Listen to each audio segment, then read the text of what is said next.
Bonjour à tous et bienvenue sur AutoZone pour l'essai de cette nouvelle 308.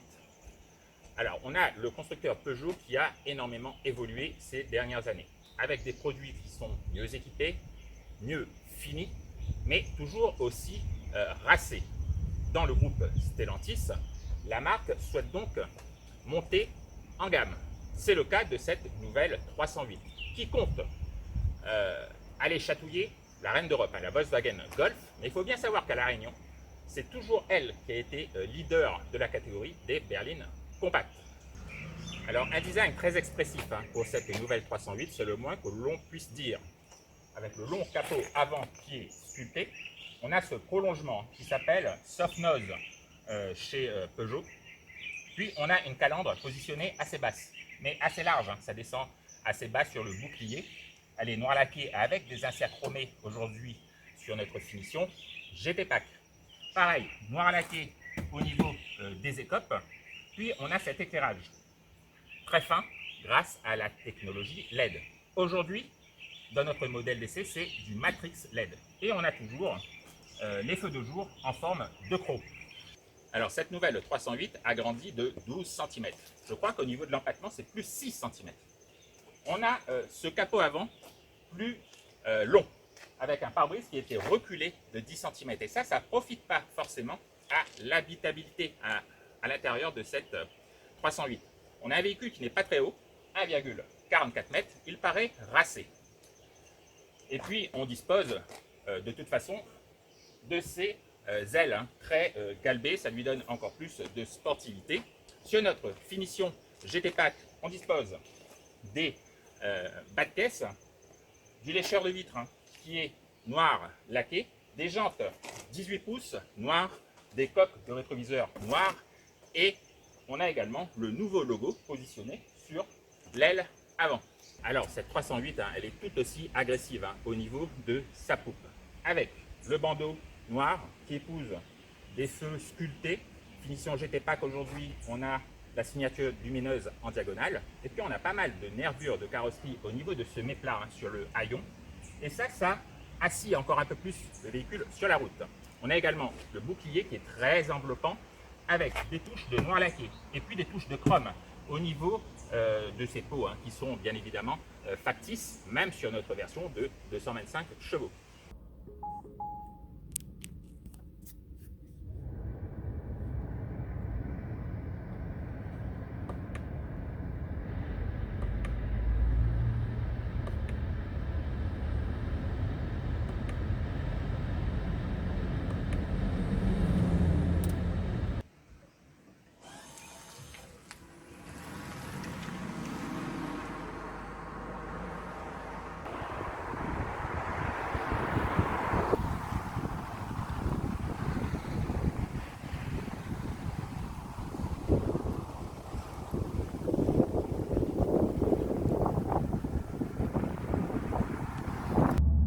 Bienvenue donc dans cette nouvelle berline compacte du Lion. Alors on dispose de cette planche de bord au dessin, je dirais, très graphique. Ça apporte vraiment une ambiance sportive. On a toujours le high cockpit. Alors aujourd'hui, finition GT, on a l'instrumentation numérique 10 pouces 3D. Elle est en 2D sur les versions d'entrée de gamme. Et puis on a cet écran central de 10 pouces. Avec les... là aujourd'hui on a les raccourcis avec le e-toggle. Alors on a ce nouveau système multimédia de chez Stellantis. Bon, relativement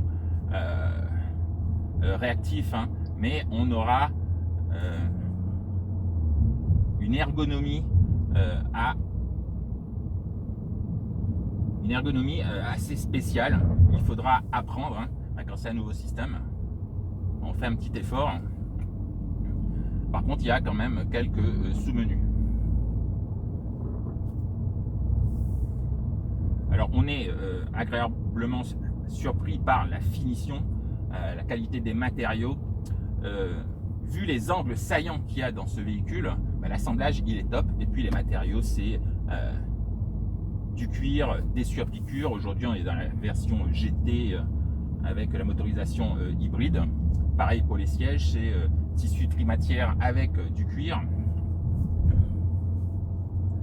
Alors ce iCockpit, il est toujours un petit peu difficile de trouver sa position de conduite. Positionner le volant et son siège de façon à ce qu'on peut totalement voir cette instrumentation numérique, mais il y a toujours une petite partie qui est obstruée par le volant. Voilà, ça c'est la particularité Peugeot. Donc on va avoir un tout petit peu de mal à trouver sa position de conduite. Par contre, une fois qu'on est calé, c'est impeccable. Alors au niveau des équipements, il y en a tellement sur la version GT, on va vous instruire les principaux, mais il y a tout sur cette 308, même limite plus que chez la concurrence.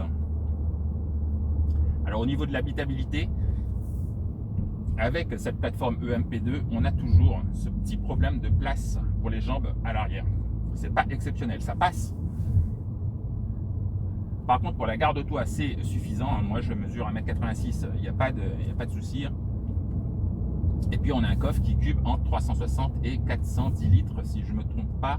Alors, 360 aujourd'hui, puisqu'on est équipé de la version plug-in. Donc, on a la batterie et le bac à essence qui prend un peu de place. Voilà, on a différents modes de conduite, donc électrique, hybride, alors sur lequel on peut également, voilà, si je veux, donc là on est dans la climatisation, voilà. Alors, comme je vous dis, il faut appréhender ce système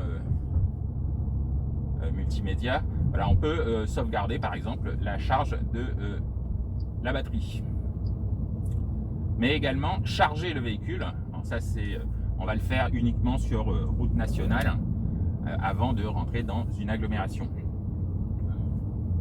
Voilà, là on va disposer de la puissance maximum, alors, en passant en mode sport. Alors, on a ce couple automatique.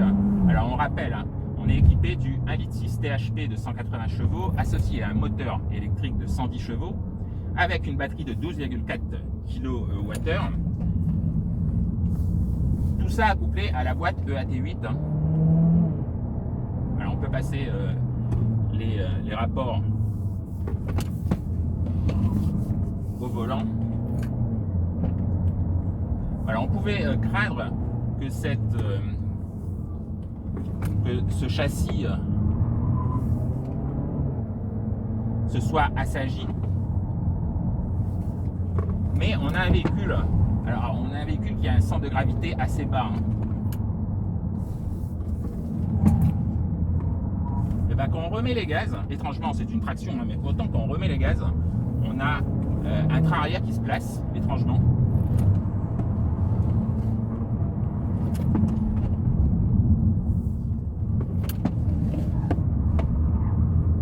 Et puis on a toujours cet effet de couple.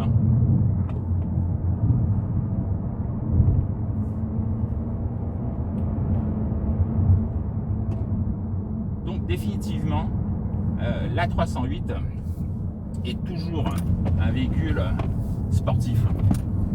Voilà, peut-être que d'autres modèles du groupe vont axer la conduite sur le confort. La 308 a une bonne filtration au niveau des suspensions, toujours un toucher de route assez exceptionnel, et puis un véhicule qui se place toujours très très bien. Voilà, un train avant incisif, et si on met les gaz,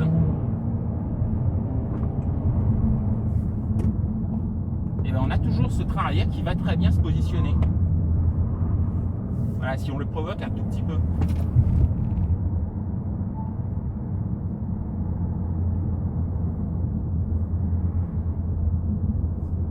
Donc voilà, on va pas se mentir, ce véhicule est extrêmement agréable à conduire. Alors on va repasser tranquillement en mode hybride.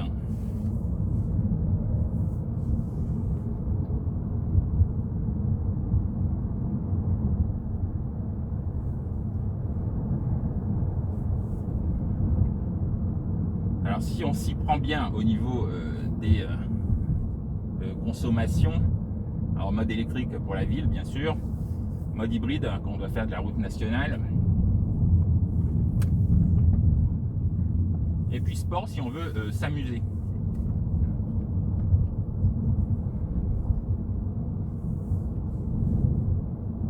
Alors si vous devez par exemple recharger votre véhicule, ce sera automatiquement sur route nationale, hein. Mais il faut quand même éviter, on a une bonne autonomie en full électrique une fois que la batterie est chargée, hein, ça prend à peu près entre 1h30 et 2 heures de temps. Voilà, on peut soit charger, soit sauvegarder la charge de la batterie. Voilà, si on est assez malin, on aura des consommations qui vont varier, hein, de 1,5 litre au quotidien pendant la semaine, et puis si vous faites de grandes balades le week-end, ce sera, je pense, dans les 6,5 litres au maximum.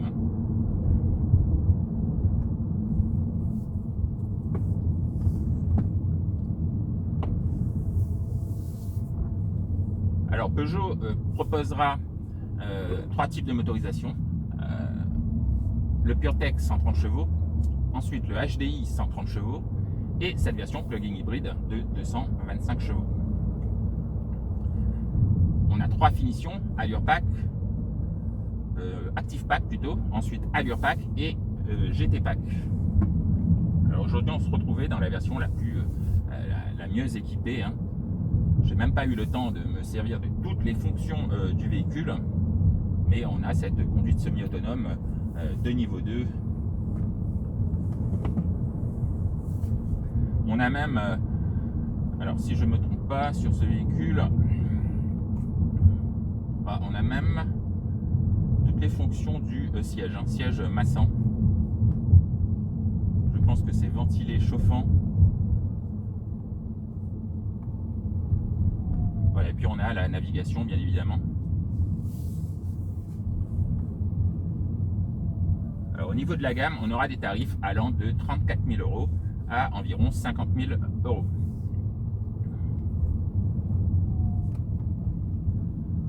Cette Peugeot 308 va aller chasser sur les terres de la Volkswagen Golf, de la Seat Leon, mais vu ses prestations, vu sa finition,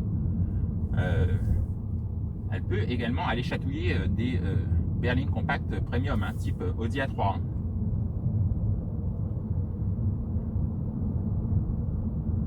Il ne faut pas oublier ce style, hein, ce style vraiment affirmé, racé, hein. Donc c'était un petit essai dynamique de cette nouvelle Peugeot 308. Nous on vous dit à très bientôt sur AutoZone Réunion. À bientôt.